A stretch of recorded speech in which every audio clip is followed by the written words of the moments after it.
It is a scam when you don't allow everyone to operate on fair terms. We are the Robin Hoods of sports betting. We take something back from the rich bookies and enable our customers to beat them instead. Hi guys, Alex here, episode 72 of the Trademate Sports Betting Podcast. Today I'm joined, unfortunately we can't see his face, but we'll go along anyway, especially if you're listening to the audio, there's no problems there.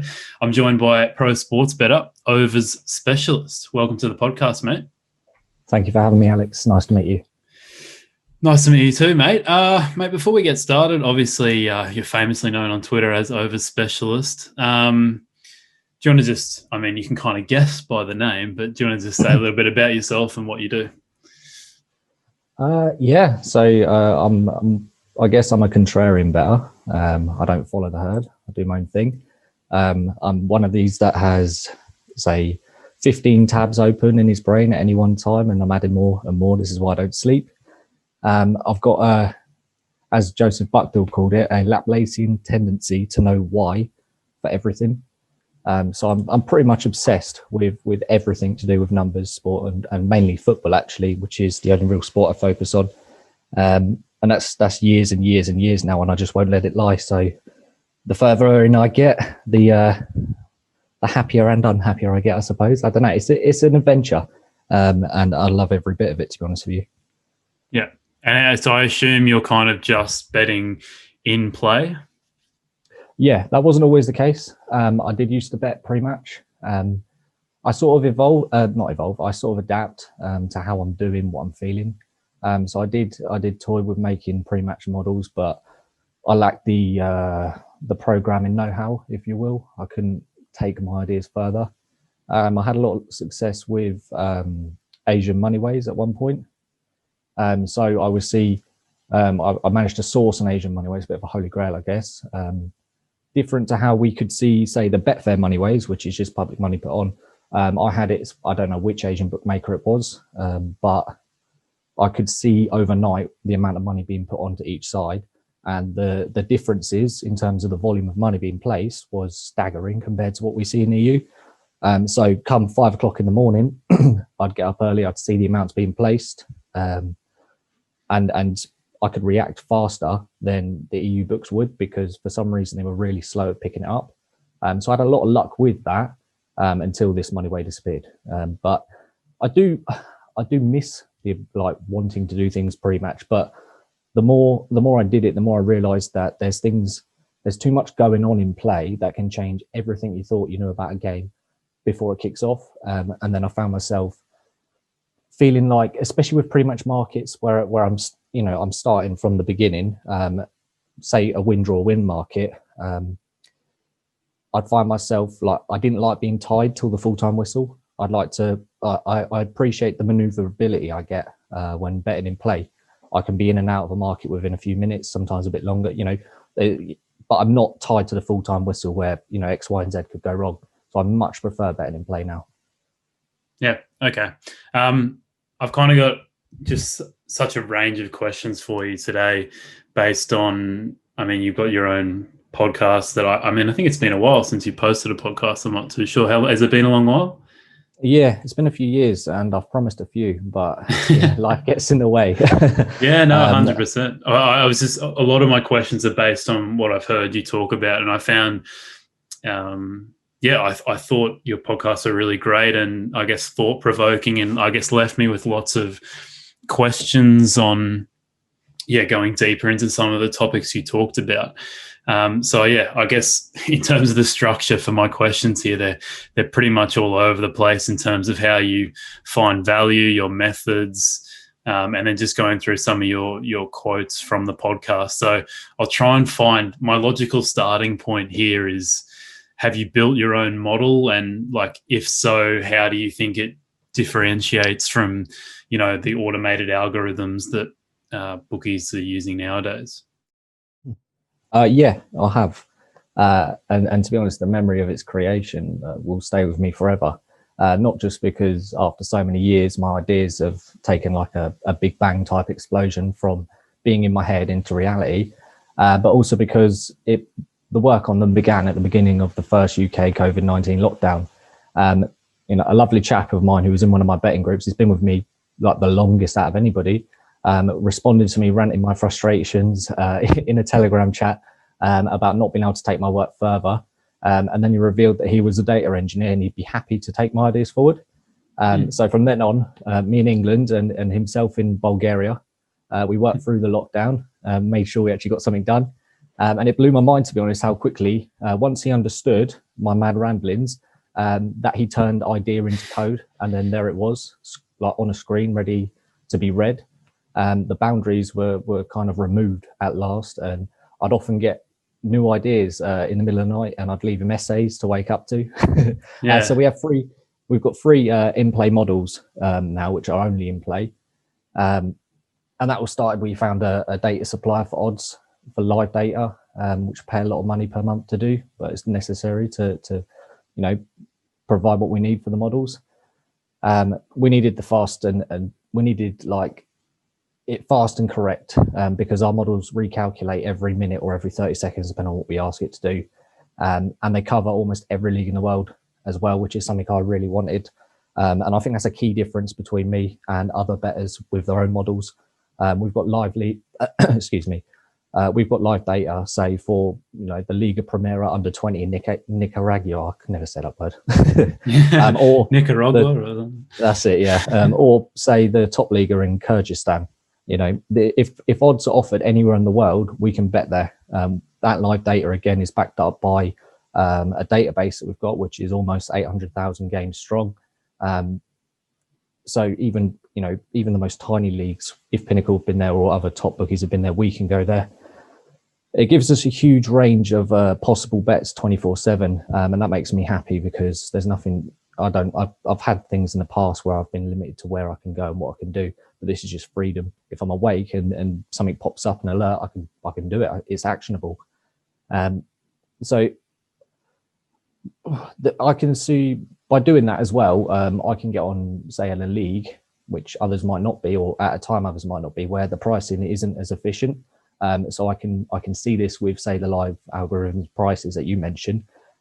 So I can assume I'm getting a bit more value there because there's not as much being put through that algorithm to make it more efficient, much information passed, or perhaps our odds we're not really bothered by those leagues in Europe.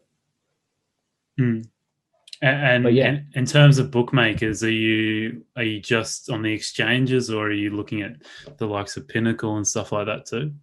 Oh God, Betfair has been the biggest headache of my life. We started off, we got our licenses for bots, and that was all great. But I don't know if it's related to COVID or if it's just Betfair as a company at the moment.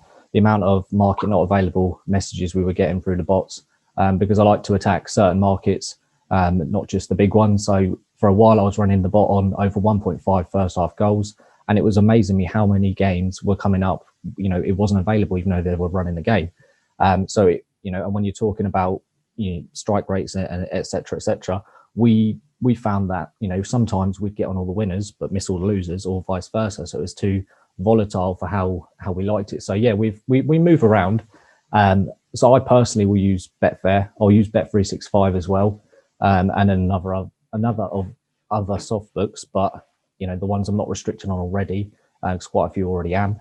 And we'll just keep chopping and changing. But yeah, the exchanges ideally, as we've changed markets as well, so now we're primarily focused on over 3.5 goals. The exchange is much more flexible with that, so we don't really have the restrictions we did before. So it's starting to become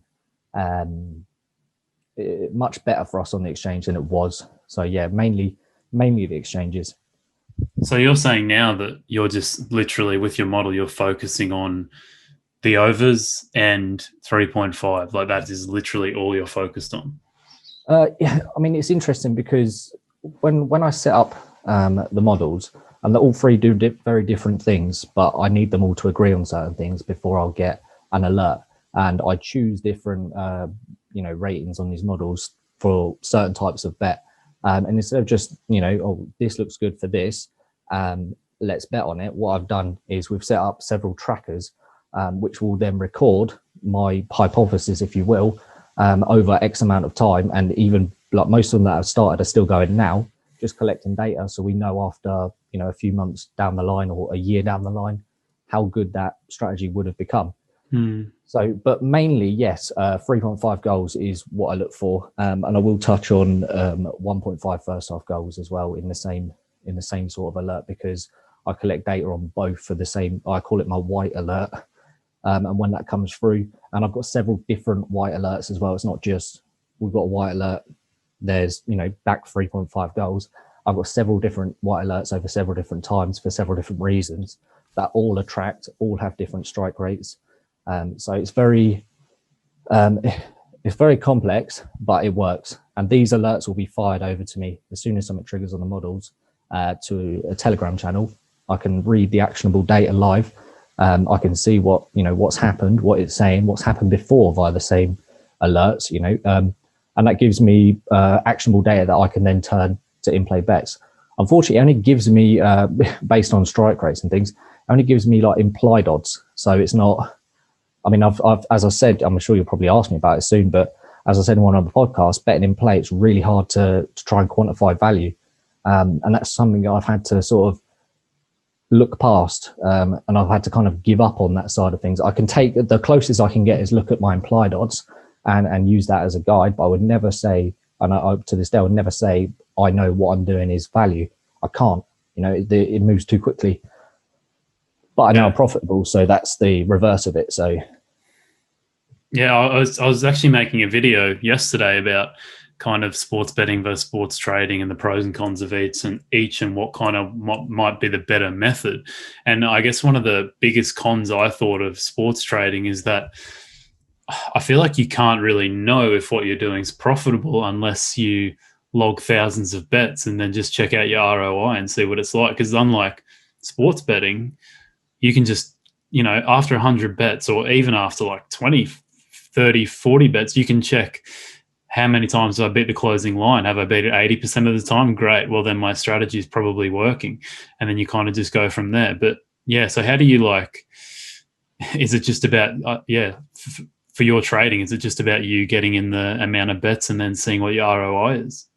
Yeah. As I mentioned before as well, the trackers I have going they might be for the same type of alert, but they'll be at different ranges on the model. So I can always see if a particular strategy, even if it's going well or if it's going bad, I can see if it can be improved because I'm tracking each side of it at the same time, whether I can move a certain thing through this way or that way. So I'll always know in advance, in a way, of how well I'm doing, whether this particular way of using the models can be improved. But to really go over your question, it's, for me, yeah, I have to leave it behind, because if the strike rates, the ROI, I can work these things out, I can see, and that's my actionable data. I have to leave it behind because otherwise, it would destroy me trying to calculate value live to the second. Yeah. I don't have the CPU power. Yeah, no, of course. And I mean, talking about power, is it like, it must be difficult to, or at least maybe build the confidence, I guess, in your model, because we're talking about like your model versus a bookmaker's model, who I would assume are a lot more powerful and worth a lot more money than you, if you know what I mean. Yeah, but there are patterns that appear. There are games that play out where the odds just do the same thing. And if you bet on enough games in play and live, you see these things. You can see the bookmakers, odds providers, and you can see they also provide X, Y, and Z bookie. And if a goal is coming, something like that changes a game, you can almost predict what the odds are going to be once you've watched enough live games. So it's not all, I agree with you, trying to beat, a bookie's algorithm, the quants, the data they have compared to what I have. All I can do is try and take it to the stage where I can at least fight back a bit, because there's so many people using data that is just noisy and irrelevant. Your sort of form stats and your basic stuff, and they're just the bookie's best friend without being disrespectful to anybody. So I'm just trying to take it get a bit closer. That's all anybody can do in this game, I think. Yeah. And what is there a reason why you just began starting to bet the overs? Like, is that just, I think you said, I think you might have said in your podcast, I could be completely wrong, but did you say something like, my personality or my betting style is suited to betting overs? Yeah, I mean, I don't know. There's a nicer feeling betting overs than there is unders, because it's not quite as stressful every time a team goes forward. To be honest with you, it's just something I'm naturally good at, and I think it just stuck. I love it. Like I feel like I can see, certain others will have this feeling as well. I suppose I can just tell this game's got more goals in, and I take that from just intuition, and now I try and make it with models and numbers to say the same thing, see if we're on the right track. And football's such a complex game, but I like to think, I mentioned this in my podcast as well, I like to think that we have economics, we have politics, we have, events in history that are they come around in cycles. And I mentioned in the podcast as well that we could use data, say, from Korea to predict a Dutch game.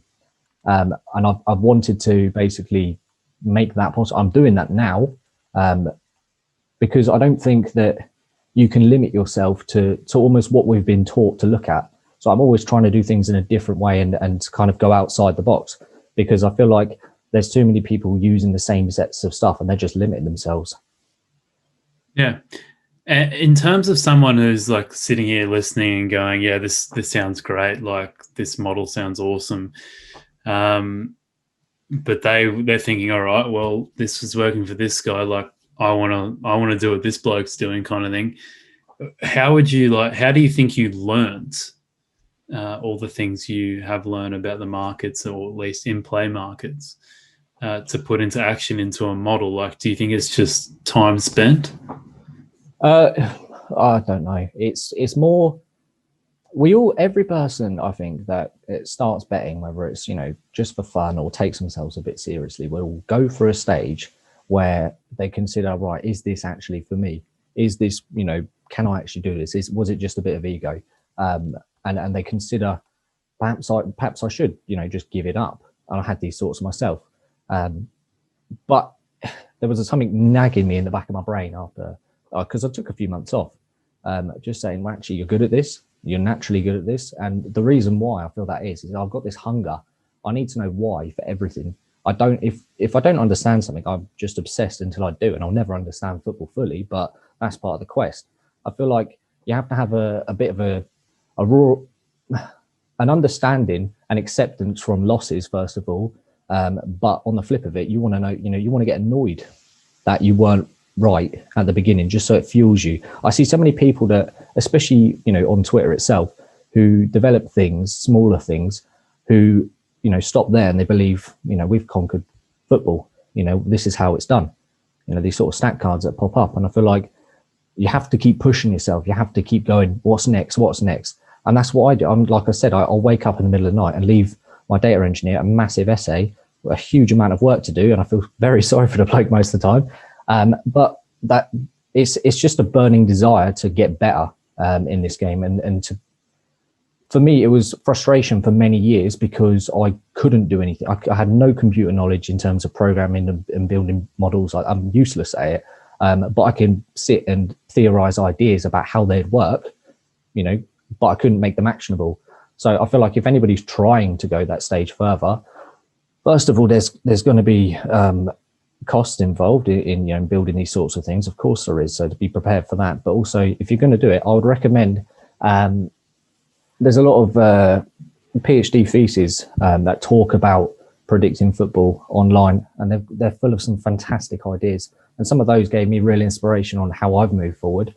And also some of the people that I've come into contact with through social media like Twitter, Joseph Buckdall's articles, and any of the Pinnacle articles that are in their archives as well, all fantastic. And, they range from very basic concepts to, the really advanced. So it's just about getting that inspiration and wondering why, this happened, or could you prove this? Could you make a strategy for this? There's so many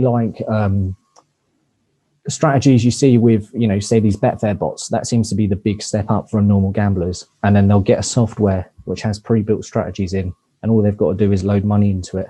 And I feel like that's great if that's what you want to do, but that isn't, you can do more. There's so much more you could do. If you've got the ideas for it, if you've got that will to think, I think I can predict football in a different way, in a better way than I've seen. Because I personally see a lot of data going around that have come and go. I mean, debt has its own phases where it's heavily used and then it's dropped, like XG, where it doesn't have to be, you don't have to go along with what everyone else is doing. You can just simply say, right, well, I think that's just noisy and irrelevant. It might not be, but you can have that opinion and you can work on something else while everyone else is focused on that. You can come back. I mean, I'll look at XG myself. I don't believe XG has good predictive power personally, but I'll use it as an analytical tool, and I'll use it all the time just to look back over how a season's gone, how a team's performing. But it won't influence me on my bets whatsoever, but it might do for other people. So you just got to, like, I don't know, you just got to have that burning desire to do what, you know. And for me, I nearly didn't get there, you know, without the help of this data engineer, my friend. I wouldn't have got there. All my ideas would have sat in my head. I wouldn't have never been able to put, you know, skin in the game and take my ideas forward and show. Eventually I'll show people what I can do. What were some of the academic papers you read? Sorry. So there's a really good one by, I think his name Anthony Constagno. I can't remember his second name perfectly, but the website's Pi Football, PI Football. If you Google him, or the website, it will come up with the academic papers as well, and everything surrounding that. And it's got some really good ideas for you know, looking at objective and subjective data and making that subjective data actionable. It goes into how you program it as well. That sort of thing's out of my scale of understanding, but a lot of the ideas and how they looked at football was really good. And they only ran it for, say, a year or two to do with the Premiership because it was academic. It wasn't, you know, going to be used properly. But there's a lot of ideas there where anybody could read things like that and think, well, actually, I've got an idea on how I could, you know, rate teams, or how I could use this new information to you know, recalculate what I've got in my models for pre-match betting. There's no reason why not. So there's so much out there as well, and things are being posted all the time. Yeah, and you talk a lot about randomness, mate, on your podcast, and you've talked about it today already. How do your models try and predict randomness? I mean, I know that kind of doesn't really make much sense, but like, do you have a way in your models of dealing with randomness? It's the more I put into my models, the more I try and fuel through them. It's weird. The more things you wouldn't think would matter kind of play a bigger part. So sometimes there's too much information going through. With randomness, you've just got to just sit back and accept it. Sometimes it's just not going to go your way, and that happens. You know, it's going to happen to everybody.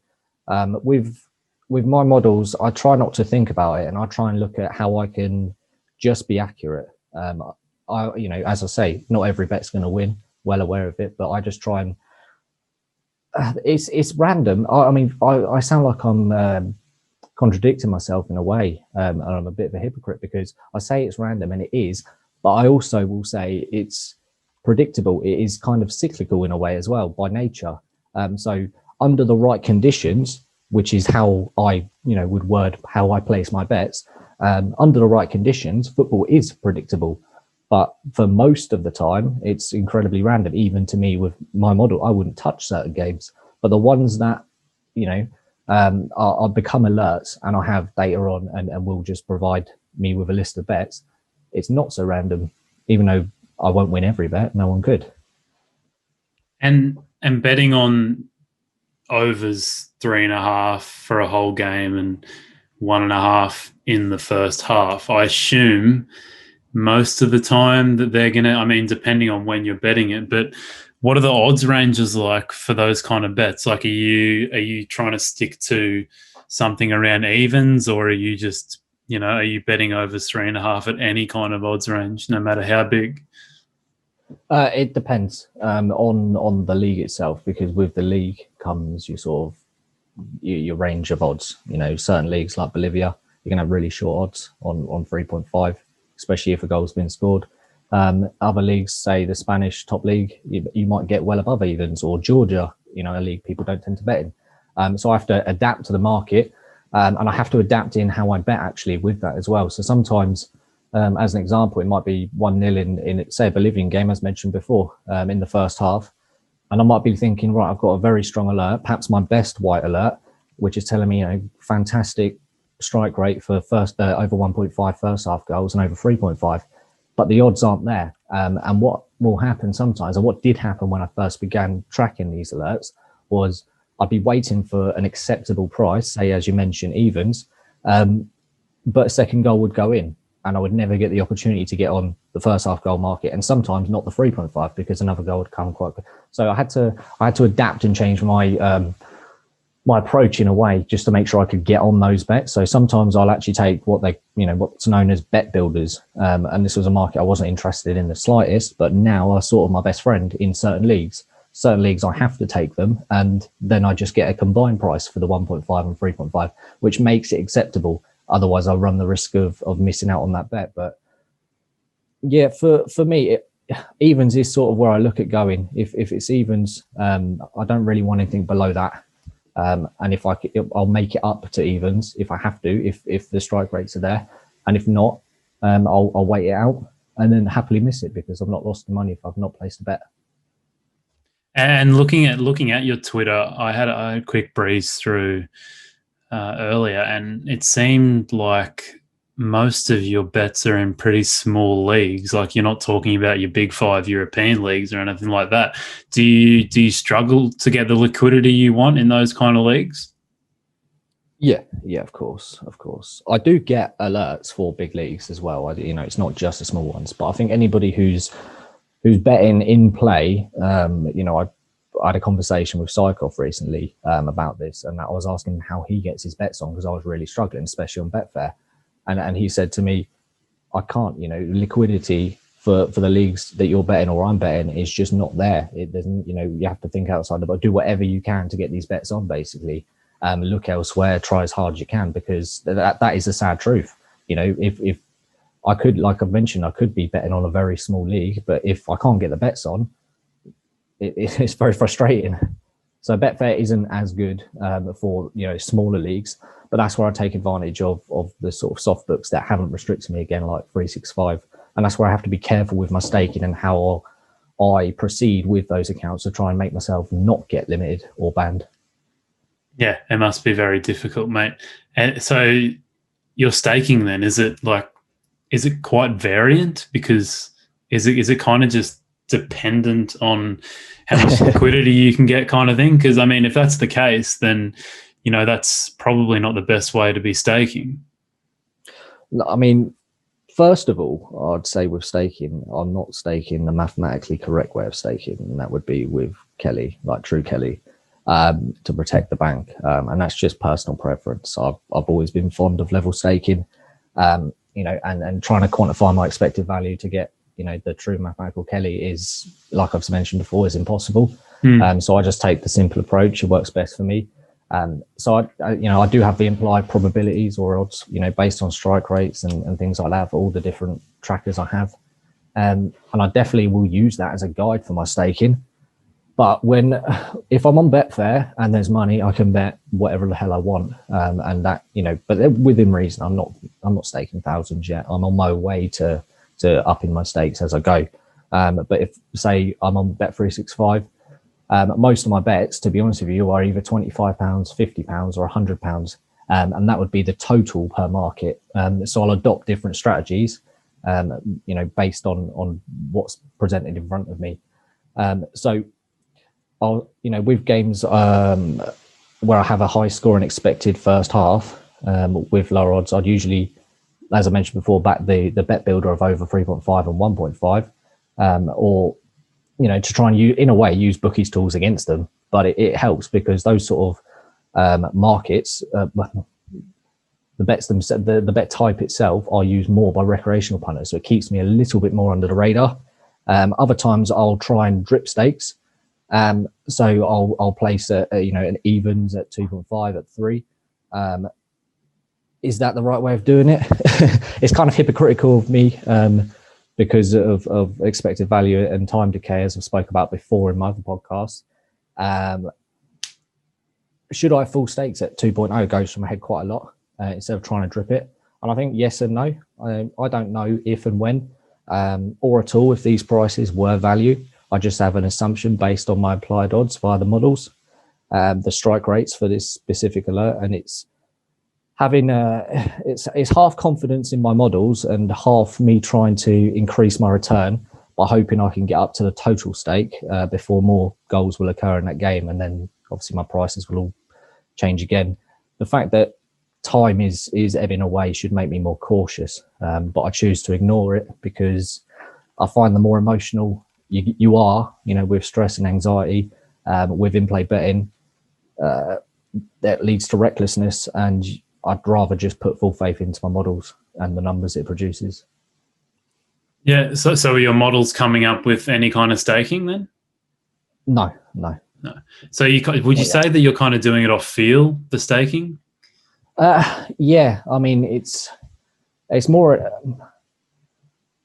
I don't know. I'm in a sort of transition before where I can go from, I might be a bit more advanced in a recreational punter to, where I was to, a year ago where I'm good, but I'm not quite, and I'm trying to take it to that pro level. So the more I go forward and the more I understand, it's more of me trying to, I don't know, I'm increasing as I get bigger. So I'm just taking it steady. I'm in no rush is where I am. I'm taking things as steady as I can because if, I don't want to make a mistake. I want to get where I want to be. I want when people hear this and they might hear it in a few months' time that I haven't deleted my Twitter because I've gone bankrupt.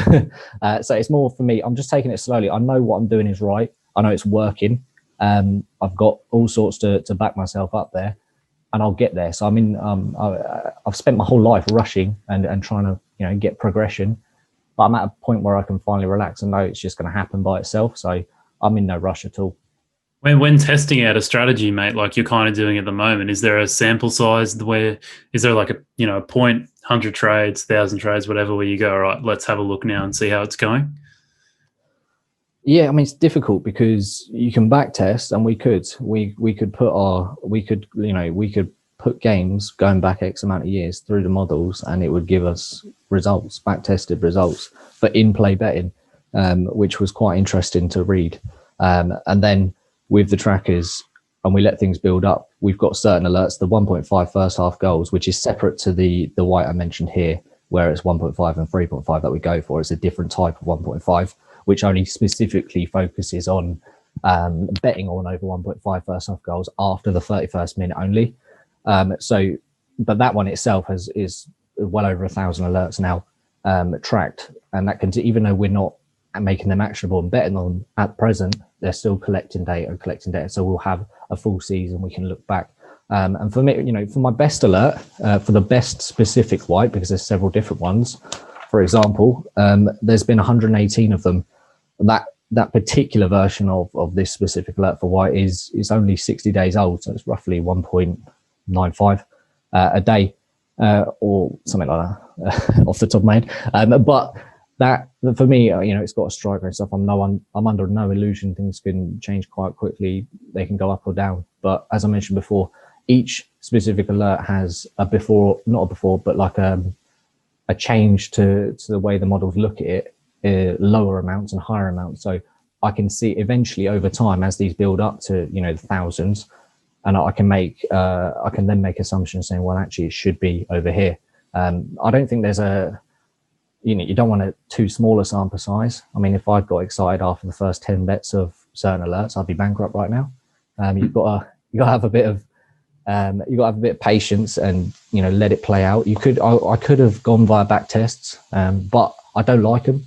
I prefer mine to collect. I've finally got the means to be able to collect my own data to every alert. That I've got several different as well, not just the ones I've mentioned, that are just building data every single day. So when it comes to say the end of the season, and I've got all of this I can do, all of this I can change. It doesn't have to be the end of the season.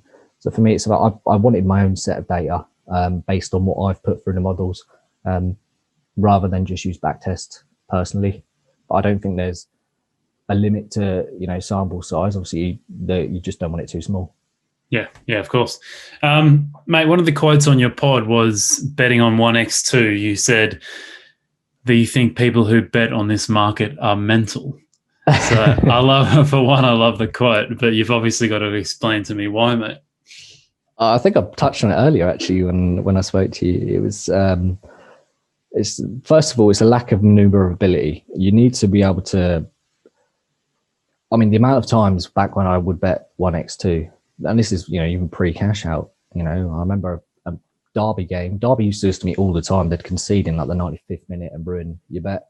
And I just find that you go through such an emotional roller coaster when whether you're watching a game or depending on how serious you take it, I suppose it's just such a long-winded experience to finally know if you were right or not. And it used to frustrate the hell out of me. I can't say everybody's mental. I did say it, but I just think I'm certainly mental then, mate.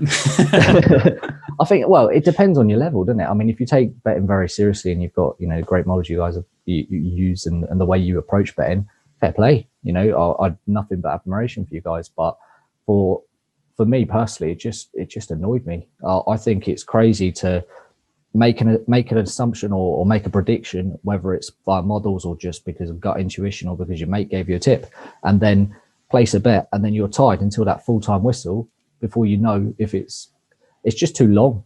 It's just too long. There's no like, I mean, yes, nowadays online you can cash out and that's the bookies tool, which I don't know why anyone would use, to be honest. But I just found that for me personally, as soon as I made the transition to in-play and then started building the earlier stages of these models that were just all, you know, databases, pricing models, things like that I could do before I took them to the next level. Now, I just found that I had such a better time. My stress levels were much less, and it was just an all-round easier experience to try and predict things in play for me personally. Because there's one thing that annoys me in a way about everybody predicting football before a game starts is, you know, your centre back could be in a bad mood, and when that whistle goes and the game kicks off, he can make a rash tackle. But who could have predicted that? He could have got himself sent off. No models in the world can predict players' moods. You know, there are so many different things that could affect a football game. It all changes at kickoff, and all these variables start flying around. But, you know, as I mentioned in that podcast, the only truth is the final score.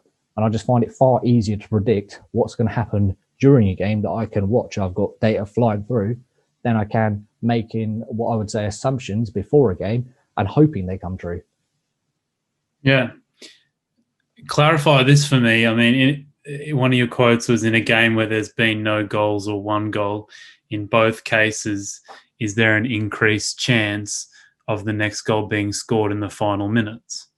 Actually, I completely screwed it. Maybe I've written this quote down completely wrong.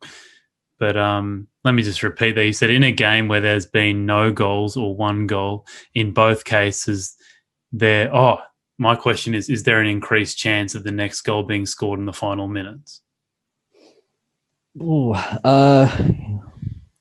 yeah and no, which is a good my answer to everything, actually. I'd say yes. There's more likely to be a goal in the game where there has been a goal.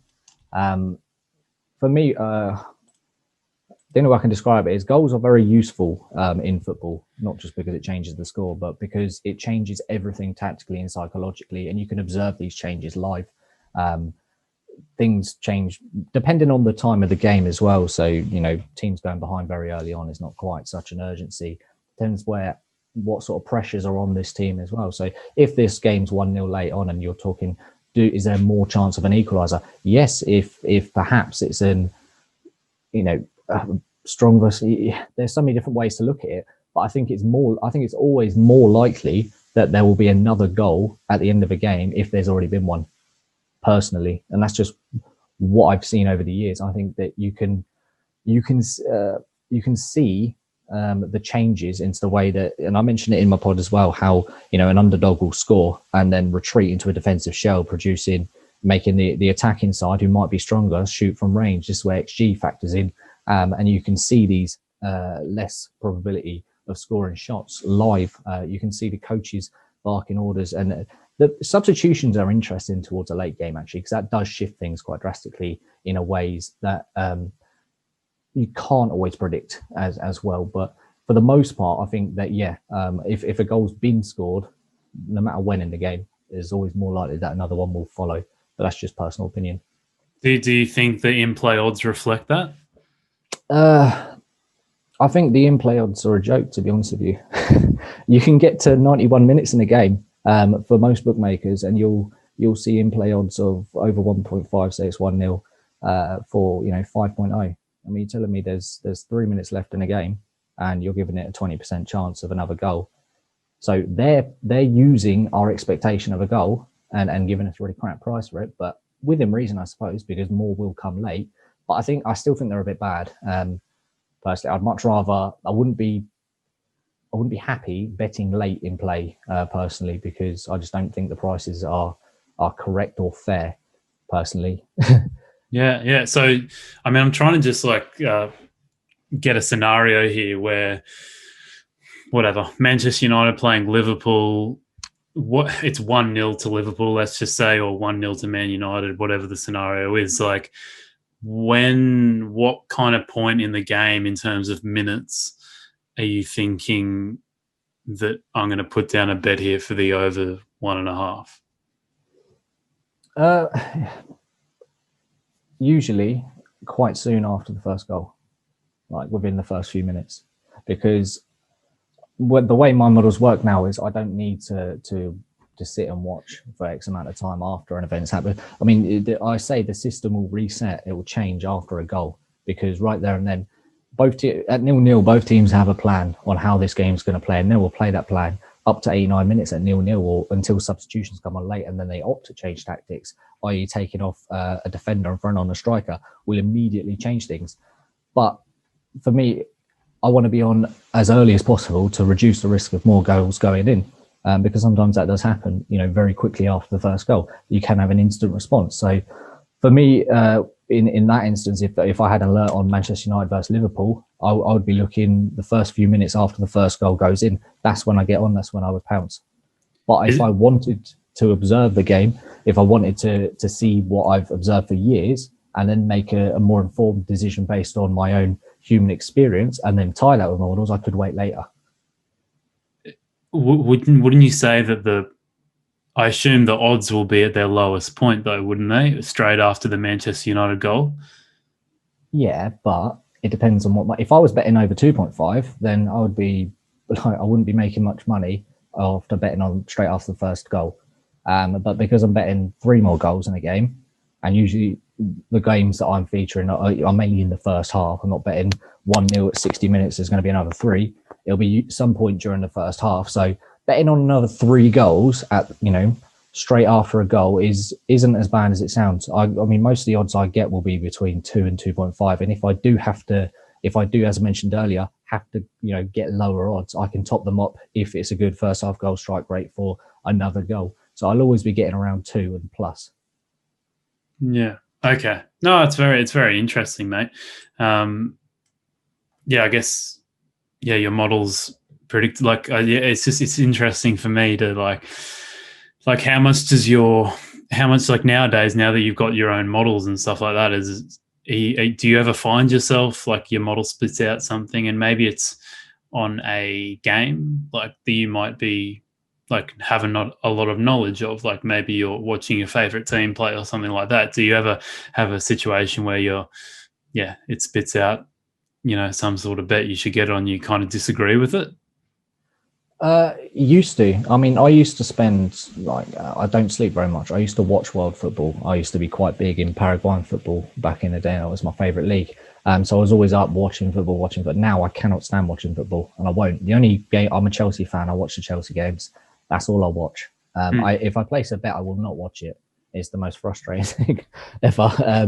But in terms of what your point about like knowledge on a game, and if I'll disagree, that's quite interesting to me, because I feel like the more knowledge you think you've got on teams and players and managers, all this sort of thing, the more like cognitively biased you are.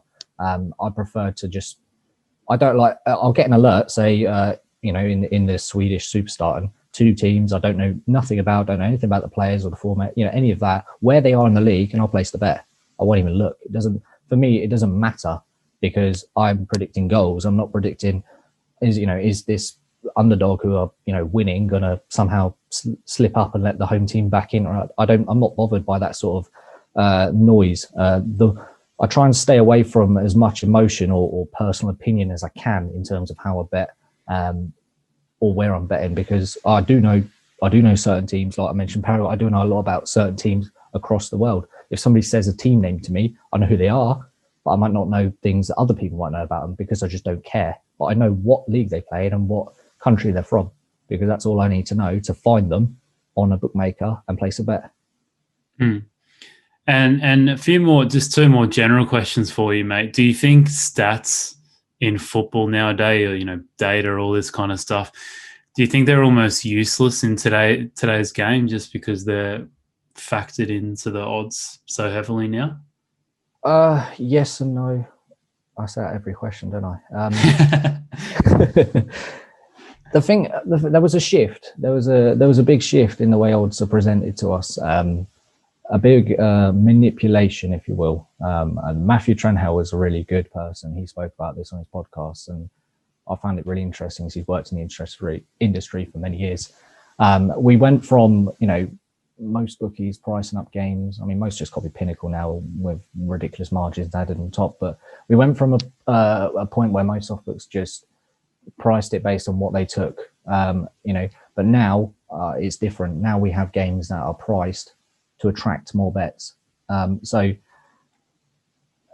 you can't trust the prices ever anyway. And that's what our job is, to try and ascertain if we can get a better price than what's implied. But there's so many.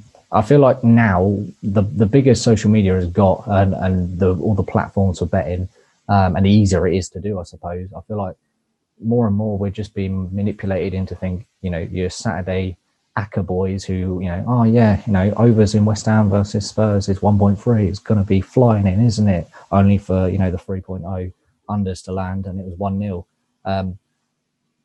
Sorry, I've forgotten your question on that. Started talking about it, didn't I?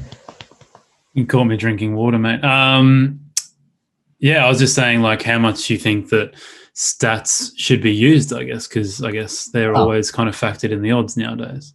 Yeah, I mean, the price is the price because, well, that just sounds really silly actually saying it, because it's the price. But anybody who thinks that they've got an edge because of X, Y, and Z is often hugely wrong because of information. Like you'll see people reacting to team news on Twitter, and Twitter's quite a fast way of finding things out as well. It's much faster in a lot of other ways, and they'll react to things, and then you can predict in a way. This is how people scalp as well. You can see team news filtering out, and that people are all going to flood on. Barcelona's price is about to drift because Messi isn't playing. So you can almost predict these bets coming. So the price is, I don't think anybody can really beat it. They can, obviously people do, but stats are important. But what people are looking at when they're trying to formulate bets in terms of, here's my first half goals list, I'm going to share it on Twitter. It's the level they're looking at. Anybody can go on soccerway.com or flash scores and the one that really tickles me, I must admit, is, team A versus team B. Both have had a first half goal in the last 10 games. This means there's another one in this game, 100% probability. And they put that in the tweets and stuff. And I just think you've got to take it a bit further than that, because if you're thinking there's 100% chance and you're not seeing there's something wrong.